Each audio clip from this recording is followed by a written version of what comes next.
Hemos estado viendo durante las últimas semanas, hemos estado viendo Proverbios capítulo 6, de los versículos 16 al 19, que dice: 6 cosas aborrece Jehová, y aún 7 abomina su alma: los ojos altivos, la lengua mentirosa, las manos derramadoras de sangre inocente, el corazón que maquina pensamientos inicuos, los pies presurosos para correr al mar, el testigo falso que habla mentiras. Y la semana pasada comenzamos a ver también el último, que es la segunda parte del versículo 19, y el que siembra discordia entre hermanos. La semana pasada, cuando vimos este texto, estuvimos viendo que en el diccionario nos dice que discordia es oposición, desaveniencia de voluntades u opiniones. Y también vimos algunos de los sinónimos que se emplean normalmente cuando se habla de discordia, que es desacuerdo, diferencia, disconformidad, discrepancias, etcétera, etcétera. Y si os acordáis, hicimos tres minigrupos, y en esos 3 minigrupos estuvimos contestando a 2 preguntas. La primera fue: ¿qué tipo de persona suele ser el que siembra discordia? Y entre los 3 minigrupos, pues seguía una lista de una persona egocéntrica, conflictiva, inmadura, inconformista, envidiosa, en fin, una lista que fue importante. Y después también vimos otra pregunta que también se dio a los 3 grupos, que es: ¿qué puede producir esto en una iglesia? ¿Qué puede producir una persona, un grupo, una familia, unos amigos que produzcan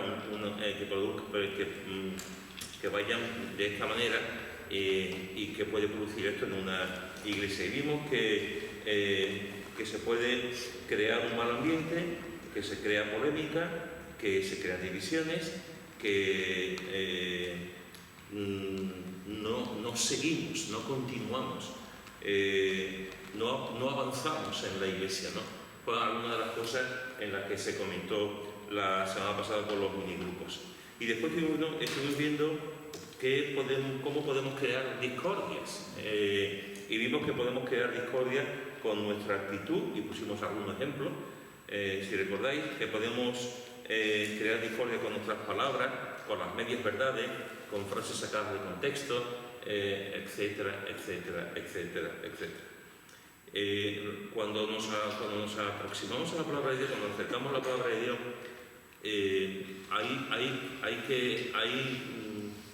porque con el paso del tiempo uno se da cuenta de que cosas que tú lo das por hecho, no todo el mundo lo da por hecho. Y cosas que tú entiendes que es blanco y negro, o gris, o que tiene diversos colores, hay gente que lo entiende de forma diferente. Yo entiendo que la Escritura enseña claramente la importancia de la unidad en el matrimonio, la unidad en la familia, y por supuesto la unidad entre amigos, y por supuesto la unidad en la iglesia. Pero a esta altura de mi vida ya no me extrañaría absolutamente nada que haya alguien que diga que eso no es bíblico, y que no es importante la unidad, porque es muy importante, y la palabra de Dios nos enseña claramente cómo el Señor ama la unidad, y Él quiere que vivamos en unidad en vez de estar sembrando discordias entre hermanos. ¿Qué nos enseña la Escritura acerca de la unidad? Pues nos enseña muchas cosas, y hay textos que son importantísimos en este sentido. Vamos a uno de ellos. Vamos a Romanos capítulo 15, y vamos a leer los versículos 5 y 6. Romanos capítulo 15, versículos 5 y 6. ¿Quién lo quiere leer? Romanos capítulo 15, versículos 5 y 6. Pero el Dios de la paciencia y de la consolación os dé entre vosotros un mismo sentir según Cristo Jesús, para que unánimes a una voz glorifiquéis al Dios y Padre de nuestro Señor Jesucristo. Muy bien, fijaros como aquí Pablo está hablando, y emplea 2 palabras que son muy importantes. Una es que le está diciendo a estos creyentes en Roma, le está diciendo que tengan un mismo sentir, y además le está diciendo en el versículo 6: para que unánimes a una voz glorificáis a Dios. Este texto comienza realmente en el capítulo 14. Capítulo 14 y el capítulo 15 hasta el versículo 6, que acabamos de leer, versículos 5 y 6, habla de algo determinado. El contexto en el que está hablando Pablo está hablando de los alimentos. Está hablando de lo que puede producir una división en la Iglesia a consecuencia de los alimentos que uno puede ingerir, que uno cree que puede ser bueno, otros pueden ser malos, y se puede producir un conflicto en la Iglesia. Este es el contexto en el que Pablo escribe esto y comienza en el capítulo 14. Y es interesante que en este contexto Pablo da algunas ideas muy concretas, no vamos a leer todo el capítulo, pero Pablo da algunas ideas muy concretas en cuanto a la importancia de la unidad, teniendo en cuenta el trasfondo que tiene, que es el de la comida, que para uno se puede comer una cosa y para otro no se puede comer la misma cosa. Dice en el versículo 1, recibir al débil en la fe, pero no para contender sobre opiniones, porque uno cree que se ha de comer de todo, otro que es débil come legumbres. El que come no menosprecie al que no come, y el que no come no juzgue al que come, porque Dios le ha recibido. Versículo 13. ¿Quién no quiere leer? ¿De Romanos? Sí, el mismo capítulo. Y el Dios de esperanza. Versículo 13. De capítulo 14. 14 digo. Sí, ¿El 14? Sí, del 14. el 14. Ah, yo estaba en el 15.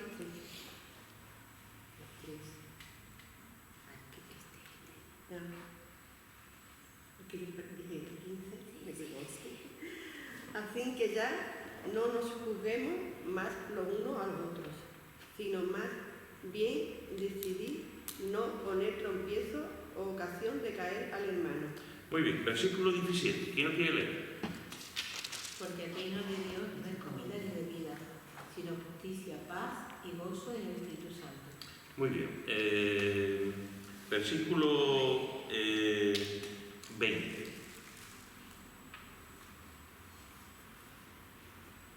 No destruyan la obra de Dios por causa de la comida. En realidad, todas las cosas son limpias. Lo malo es hacer tropezar a otros con lo que comemos. Muy bien. Y el capítulo 15, versículo 2. Cada uno de nosotros agrada a su prójimo en lo que es bueno para edificación. Muy bien. Estos son algunos textos que nos hablan de la importancia de la edificación y de la unidad en el tema que Pablo ha comenzado en el capítulo 14 sobre la comida. ¿Qué aprendemos de estos textos? Y después tranquilamente en vuestra casa lo podéis leer esta noche o mañana tranquilamente lo podéis leer. Pero de estos textos que hemos leído, ¿qué aprendemos acerca de la unidad? Que si tú no quieres comer, no comas, pero que dejes tranquilo a los demás. Cada uno tiene que estar convencido de lo que hace. Eso es. Muy bien. Cena muy bien esta noche. Muy bien, perfecto, sí. En todos los aspectos mirar los unos por los otros. Muy bien. ¿Solamente hay diferencias en el tema de la comida? He dicho en todos los aspectos. Entonces, ya, estoy Ojalá. poniendo más. Ojalá, ¿no? ¿Por qué? ¿Por qué ojalá? Porque hay diferencia de opinión en todo. Muy bien. Lo que tú ves como los colores. Cada uno le llama un color, cada uno ve las cosas de... Y como la música, Vestidos.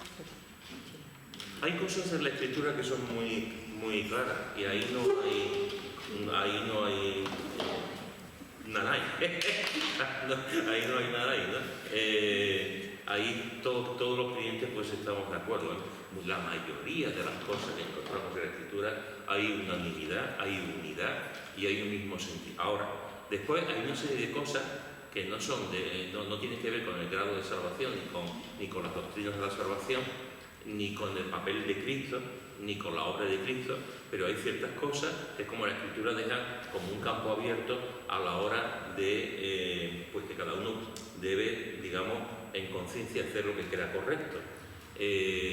La Biblia no nos dice que tengamos los cultos los domingos por la mañana. Sin embargo, nosotros tenemos cultos los domingos por la mañana. La Biblia nos dice que tengamos culto los domingos por la tarde, pero hay iglesias que tienen culto por la tarde. La Biblia nos dice que tengamos el culto de oración los miércoles, o el jueves, o el viernes. La Biblia no dice que haya reunión de mujeres, o reunión de hombres, o reunión de jóvenes. No lo hay en ninguna parte de la Escritura. La Biblia no nos dice, que tenemos que levantarnos a las 7 de la mañana. La Biblia sí hay una serie de situaciones, de cosas que cada uno tiene que ver delante de Dios lo que hace. Hay hermanos, bienvenida, hay hermanos que los domingos hacen deporte, y hay hermanos que los domingos no hacen deporte. Hay hermanos que los domingos se quedan en su casa y hay hermanos que los domingos no se quedan en su casa y vienen a la iglesia. Hay hermanos que beben determinada bebida y otros hermanos solamente beben algo. Es decir, no solamente estamos hablando de la comida, hay un montón de puntos de vista, hay un montón de situaciones, de cosas así en las que ¿qué hacemos? O sea, ¿quién tiene la razón? ¿Quién lleva la razón? ¿Quién es el que está en el uso correcto de la verdad?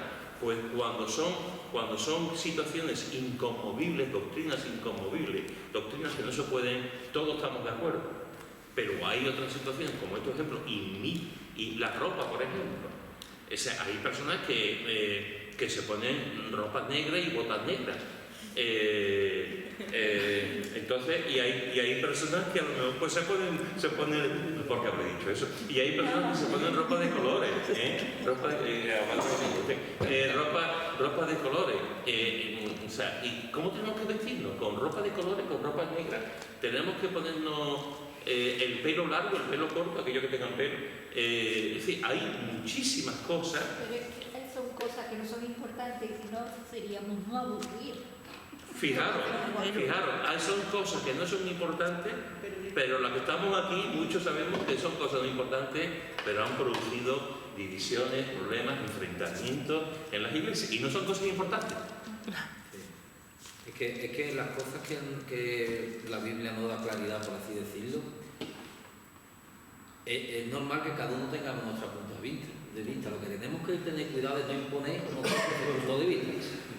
Porque a ti no te está respaldando la Biblia tu punto de vista, claramente. Entonces, eso es importante. Y mucho menos juzgar a otro porque no hace tu punto de vista.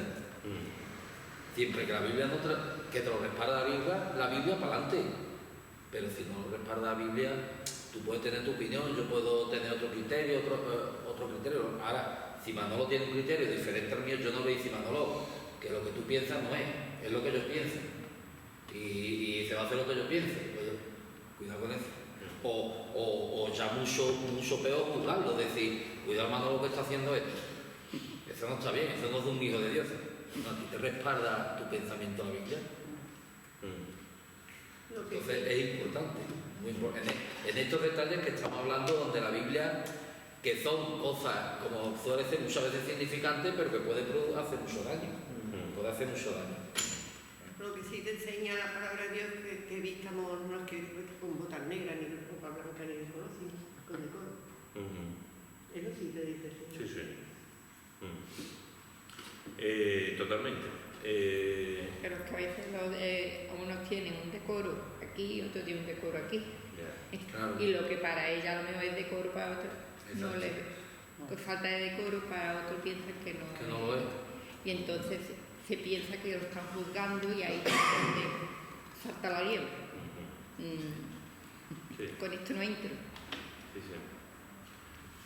Sí. Hay que tener mucho cuidado, hermanos. Hay que tener mucho cuidado porque el fondo de la cuestión aquí es el respeto mutuo. El respeto mutuo. En cosas que, vuelvo a insistir, no son importantes en cuanto a la fe y en cuanto a la sana doctrina, como está diciendo Pedro. Pero después hay una serie de situaciones, muchísimas en nuestras vidas y en la vida comunitaria, en la vida de la iglesia, que cada uno podemos entenderlo y tenemos que llegar a una unidad. Lo que no podemos pelearnos. Hay iglesias que se han peleado y ha habido divisiones, y lo he dicho en muchas ocasiones, que ha habido divisiones por la Santa Cena. Hay iglesias que te dicen que la Santa Cena tiene que ser solamente un pedazo de pan y vino, y otros te dicen que no, que la Santa Cena tiene que ser, que tiene que estar cortadita, otros te dicen que tiene que tener determinado pan, otros te dicen que tiene que ser vino y no mosto. Otros te dicen que vino no, que Coca-Cola. Entonces, lo que es el principio, o pan sin levadura, o pan con levadura, o pan integral, o pan de écija, porque entonces, en este sentido, pues dices tú, son cosas que tú dices, pero esto se puede producir una división, pues sí. Esto se puede producir situaciones muy difíciles. Entonces, el principio que aquí encontramos, lo que Pablo resalta por encima, lo que Pablo resalta por encima de todo en este aspecto es, tú te comes una comida, tú delante de Dios crees que tienes que comerte una comida, ya está. El otro, el hermano débil, como se le califica aquí, piensa que no debe de comer ciertos alimentos, no te lo comas, ya está. O sea, no lleguemos a una polémica, no lleguemos a una situación que puede provocar un lastre y puede provocar una división en la iglesia. Así que fijaros. No sé dónde lo he leído, pero también dice que si yo puedo comer esto y mi hermano no, pero yo no sé por qué empieza, porque yo me lo pueda comer, tengo que comérmelo y sé que mi hermano quiera que empiece, ¿no? Eso es aquí mismo, aquí también se dice, y en 1 Corintios también, que si por causa de tu hermano, que tu hermano piensa que no debe de comer por amor a este hermano, yo no lo como. Yo tampoco. Si yo voy a un sitio y yo sé que a mi hermano no le gustan los espaguetis y le va a sentar más, pues yo no como espaguetis. Ya está.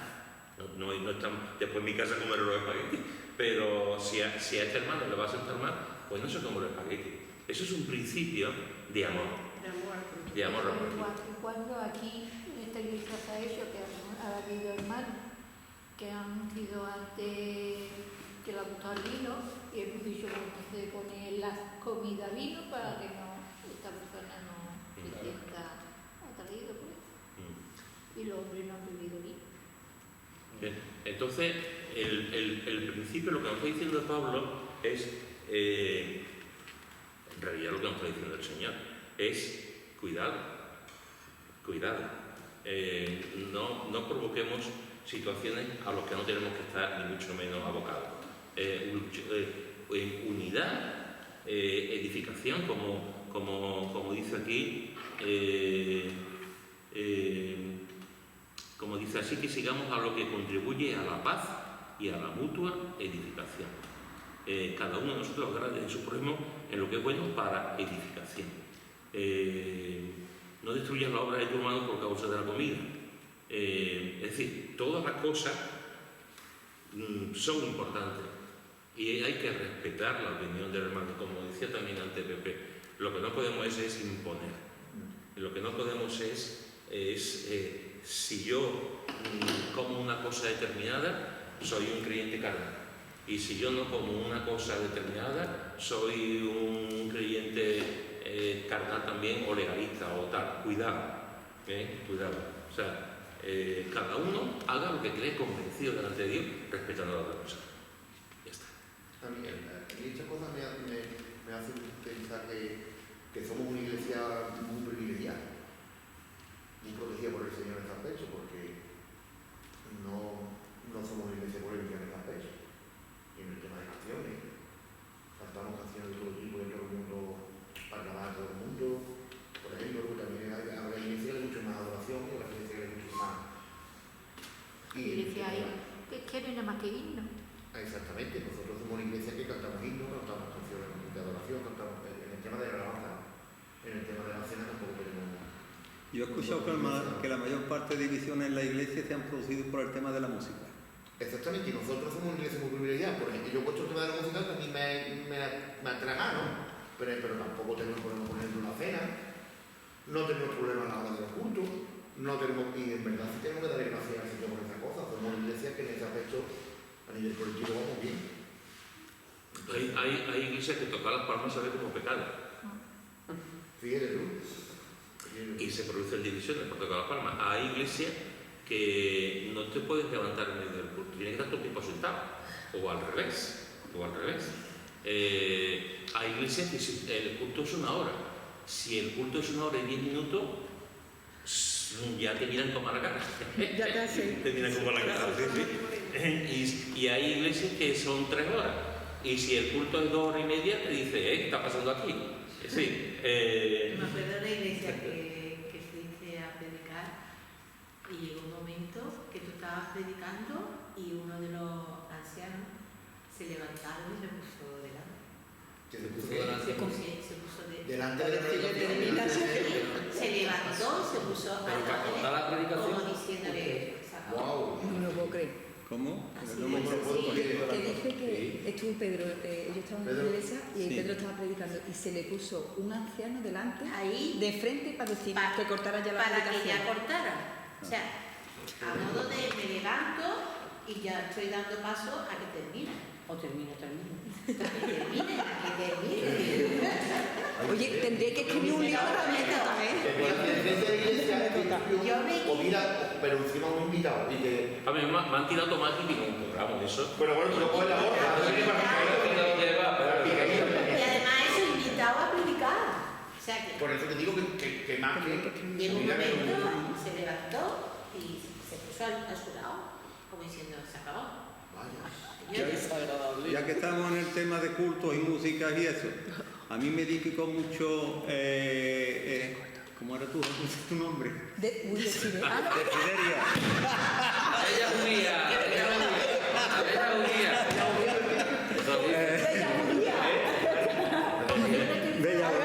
Ella unía. ¿Qué? Como que me dice Vale. Israel le dice Bella unía.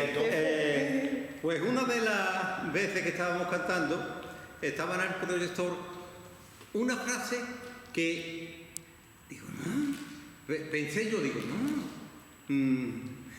Dios no quiere exaltarme a mí, sino exaltarle a Dios. Entonces yo vi eso, y como sabéis, nosotros debemos de procurar siempre lo mejor para la gloria de Dios. Punto número 1. Entonces, sin afán de crítica ni nada, sino aclarar, hablé aquí con la bella judía, ese es su nombre. Y me edificó por la manera en que respondió a la observación, que no era una observación crítica ni mucho menos, sino era un comentario tal. Pero lo aceptó con tanta sencillez, con tanta humildad. Y no solo eso, sino que más adelante tomando también nota, porque bien que Ana se ofreciera, o bien que tú se lo dijeras a Ana, creo que Ana a partir de entonces quería corregir las cosas que se produjeran ortográficamente, porque es verdad que para el Señor hay que hacerlo mejor, porque aquí vienen personas de todo tipo, y entonces hay que hacerlo a la medida de lo posible, lo mejor posible, y hay que cuidar mucho los detalles, que los detalles son importantes, pero tanto ella como luego Ana, las dos me edificaron. Muy bien, fijaros lo que dice, vamos a 1 Corintios capítulo 1, versículos 10 y 11. 1 Corintios capítulo 1, versículos 10 y 11. ¿Quién lo quiere leer, por favor?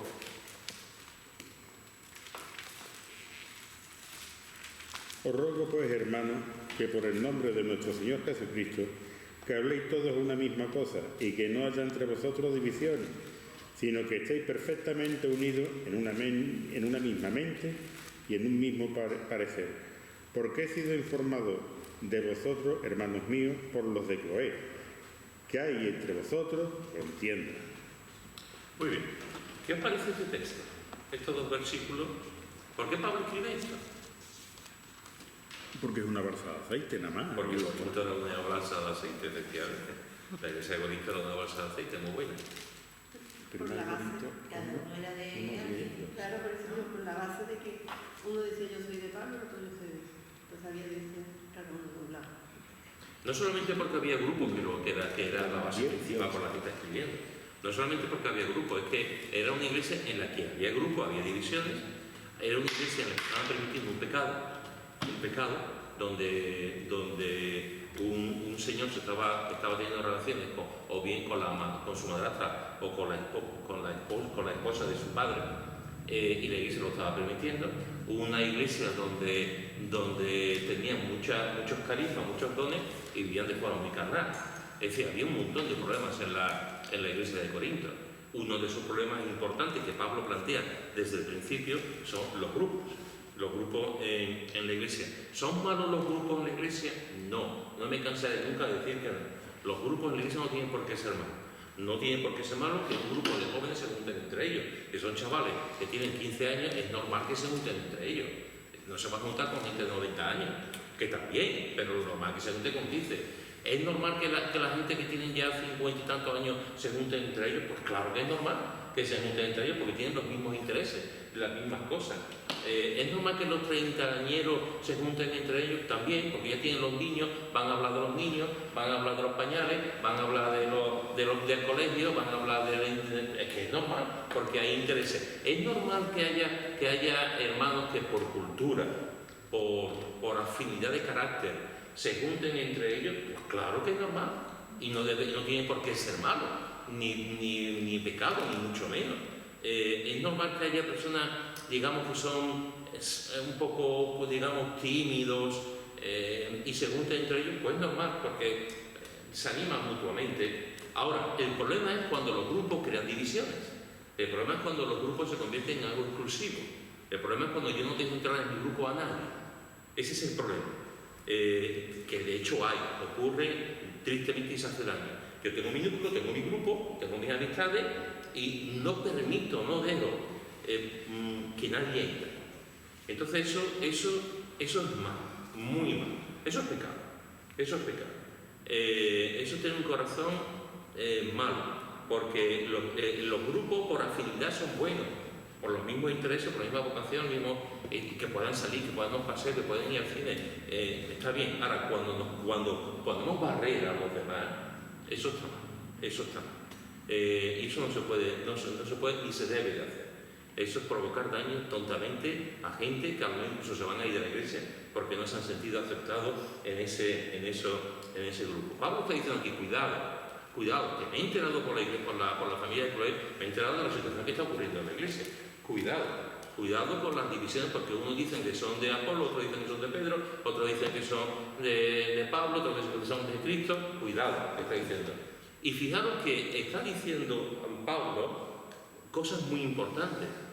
Pablo enfoca el tema de la división en la iglesia, desde mi punto de vista, en este texto, lo enfoca de tres maneras. La primera lo enfoca desde un punto de vista pastoral. Fijaros que dice, os ruego, hermano.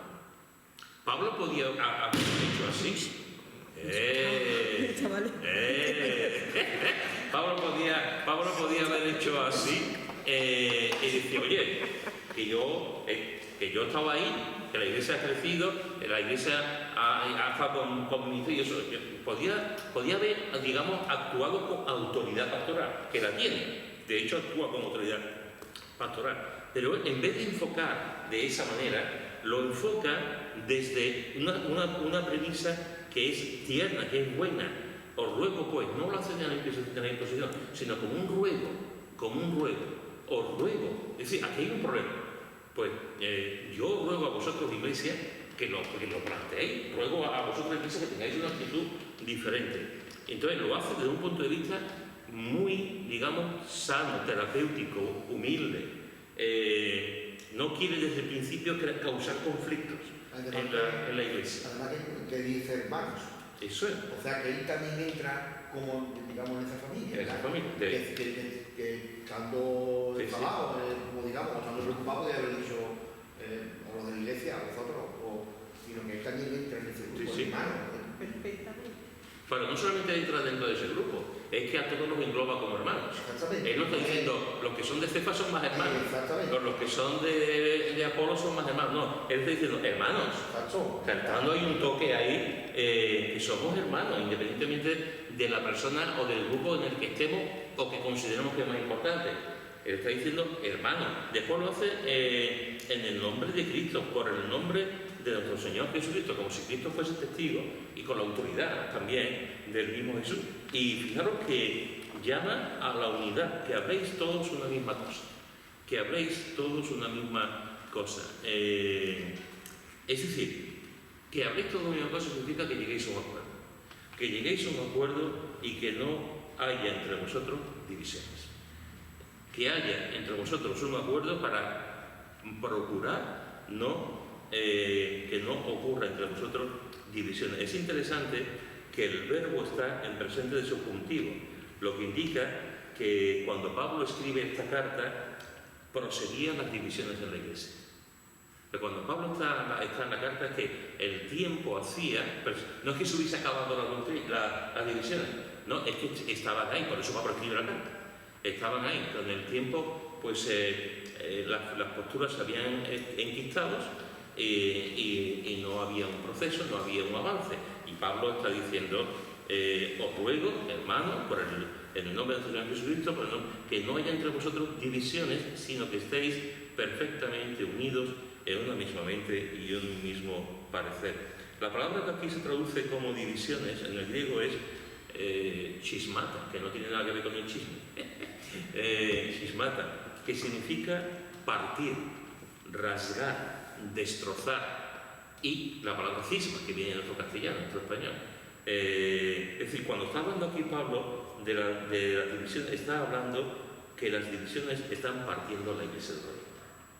Las divisiones están partiendo la iglesia de Corinto. Están haciendo un cisma. Y lo que Pablo está diciendo es que estéis perfectamente unidos en una misma mente y en un mismo parecer. Que estéis perfectamente unidos en una misma mente y en un mismo parecer. La palabra unido en el griego viene de un verbo que se usaba para reparar las redes de los pescadores. Cuando las redes se partían, pues los pescadores lo organizaban, de ahí viene la palabra. Y también la misma palabra se usaba cuando un hueso era fracturado y el médico pues restauraba con una venda, pues restauraba el hueso que se había fracturado. Esa es la palabra que se usa aquí. Unido en una misma mente y en un mismo parecer. Es decir, si unimos lo que hemos visto antes en Romanos, en el capítulo 14 y en parte del capítulo 15, sobre la comida, que tenemos que respetarnos unos a los otros y no podemos permitirnos el lujo de dividirnos por opiniones diferentes que no tienen nada que ver con las grandes doctrinas, pues aquí ahora Pablo está diciendo, cuidado, porque el que sigáis enquistados ahí con grupos diferentes, lo que puede provocar y lo que provoca es la división. Y Pablo lo que está diciendo es que estéis perfectamente unidos en una misma mente. Os ruego que trabajéis, os ruego que gustéis, os ruego que habléis, para tener una misma mente y un mismo parecer. Y que no haya entre vosotros contiendas. Que no haya entre vosotros contiendas. Es decir, que no sea una unidad superficial. Que no sea una unidad superficial, sí. De hecho, fijaros lo que dice en Efesios, que viene muy bien a lo que tú has dicho. Efesios capítulo 4, versículo... bueno, vamos a leer Efesios capítulo 4 del 1 al 3. ¿Quién lo quiere leer? Efesios 4 del 1 al 3.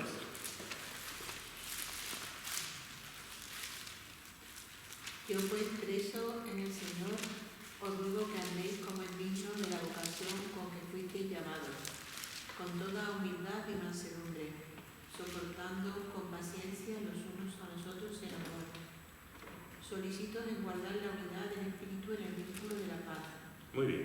Fijaros que dice, a lo que estaba diciendo antes Josefa, fijaros que aquí dice una palabra muy importante también Pablo, solícitos. En guardar la unidad, solícito. La palabra solícito, o en otras traducciones, pone dispuestos. O sea, la palabra solícito es una palabra que significa trabajar. Pablo está diciendo aquí a la iglesia de Éfeso que trabajéis por la unidad. ¿Hay una unidad de facto entre los creyentes? Lo hay. Estamos unidos porque somos hijos de Dios. Y como dice aquí, solícito en guardar la unidad del Espíritu. Lo que nos da la unidad es el Espíritu Santo. Por eso estamos unidos. Los hermanos de aquí, los hermanos de Portugal, los hermanos de Filipinas, estamos unidos porque tenemos el mismo Espíritu Santo. Entonces, el que provoca la unidad, en ese sentido, es el Espíritu Santo. Y estamos todos en la misma iglesia, todos estamos bañados en la misma iglesia universal, estamos bañados por la sangre de Cristo, tenemos a Cristo como Salvador, etcétera, etcétera.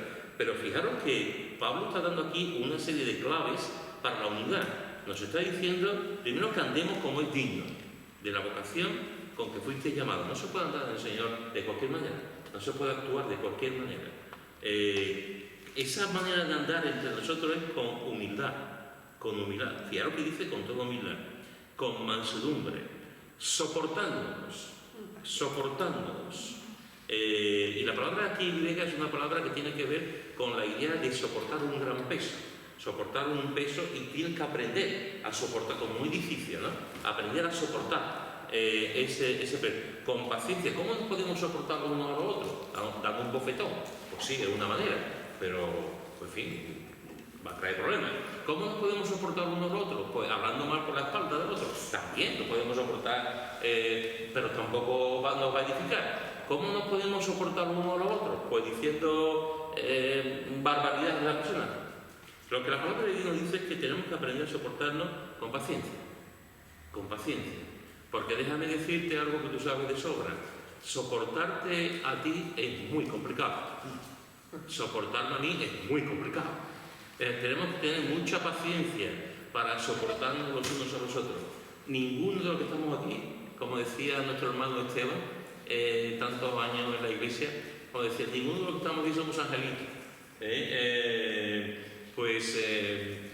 Tampoco somos demonios en ese sentido, pero somos hombres y mujeres carnales, que hemos sido restaurados por Cristo, ¿no? Vamos camino al cielo, pero todavía estamos aquí. Y entonces el Señor sigue haciendo esa obra entre nosotros maravillosa. Tenemos que aprender con paciencia a soportarnos los unos a los otros, en odio, en amor. Tenemos que aprender a soportarnos en amor, con todo lo que eso implica. Y ahora dice, solícitos. ¿Estamos unidos en el Espíritu Santo? Sí. Y muchas veces cuando escucho a creyentes que dicen, no hacemos nada, el Espíritu Santo estamos unidos por... No es cierto, tenemos que trabajar la unidad. ¿Estamos unidos en Cristo? Sí. ¿Estamos unidos porque en el Espíritu Santo? Sí.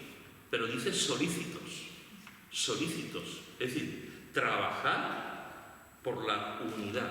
Eso significa, hermanos y hermanas, que hay una responsabilidad de cada uno para no producir divisiones en la Iglesia y para trabajar la unidad. Es una responsabilidad de todos y cada uno de los miembros de la Iglesia estar dispuestos a trabajar para que haya unidad. Si pensáramos que cada uno, el Señor nos ha hecho distinto por completo, entendemos la familia de Dios, pero cada uno, el Señor nos ha hecho distinto. Ninguno somos iguales. Si nos respetáramos la forma de ser de cada uno, siempre y cuando vaya por camino derecho, no habría ninguna división y habría unidad, porque nos respetábamos cada uno según cada uno el Señor nos ha hecho, que nuestro carácter, manera de comportarnos, siempre que vayamos por camino derecho, no habría disgusto ninguno, estaríamos todos unidos, porque nos respetamos y dándonos cuenta que no puede hacer lo que yo quiera porque yo soy de una manera y es de otra. Y entonces nos llevaríamos todo bien. Hace algunos años, Chari y mis hijas y un servidor fuimos a ver el Mesías de Händel en Navidades. Echaban el Mesías y el año en que estuvimos en Houston, nuestra consuegra nos invitó a ver el Cascanueces en un teatro allí en Houston. Es interesante porque tú ves el Mesías de Händel y tú ves el Cascanueces y son dos espectáculos tremendos. Pero imaginaros, por ejemplo, el Mesías de Händel. Cuando nosotros estuvimos viendo el Mesías había 30 o 40 cantores que cantaban. Había 30 o 40 personas que habían enseñado durante meses y estaban cantando. Y después estaban pianistas, trompetistas, bajo, guitarristas, de esto de viento. Había un montón de gente en el tú veías allí y era impresionante. Pues imaginaros, con lo que está diciendo Carmen, imaginaros que los que cantaban, las 30 o 40 personas que cantaban, decían, nosotros somos los importantes. El espectáculo va para adelante porque estamos cantando nosotros. Imaginaros que los que llevan el tema de viento, la música, pues decían, no, nosotros tenemos las flautas importantes, esto y usted no tiene nada que ver. La batería, el piano, y cada uno va diciendo, ya estamos aquí, pero yo soy importante. ¿Cómo acaba eso? Pues de aquella manera. Cascanueces pasa igual, y en cualquier espectáculo pasa igual. Incluso con lo que no se ve, el equipo de sonido, los que han puesto todo aquello, el acceso, la carpintería, todo funciona, porque todo se trabaja en equipo. Ahora, si el pianista dice, yo soy el número 1, el guitarrista dice, no, no te equivocas, el número 1 soy yo. El barítono te dice, no, no, aquí esto se sostiene por mí. Pues aquello, en vez de ser un concierto, de concertar, en vez de ser una sinfonía, aquello se convierte en un desconcierto. En un desconcierto. En un desconcierto. Es como a algunos de ustedes, a mi mujer le encantan las flores, y a algunos de ustedes les encantan las flores. Imaginaos un jardín que tiene 50 o 60 flores de diversas familias, ¿no? Está la rosa, está el lirio, está la margarita, está el clavel, hay un montón de flores. Y ahora tú ves el jardín, qué bonito, ¿no? Todo, ¿por qué? Porque hay diversos colores, diversas maneras, y todo es para alabar al Señor. Ahora te dice el lirio, el más bonito aquí soy yo. Y te dice la rosa, no te equivocas, yo soy la más bonita. El jardín al final se convierte en una lucha. Y los que están fuera no podemos ver la belleza del jardín porque se pelean los unos con los otros. Cuando realmente lo que da la bendición es la unidad. Antes lo ha dicho hermano muy bien. A veces, hermanos, porque estamos en la iglesia y algunos llevamos tantos años que perdemos la óptica, nos acostumbramos.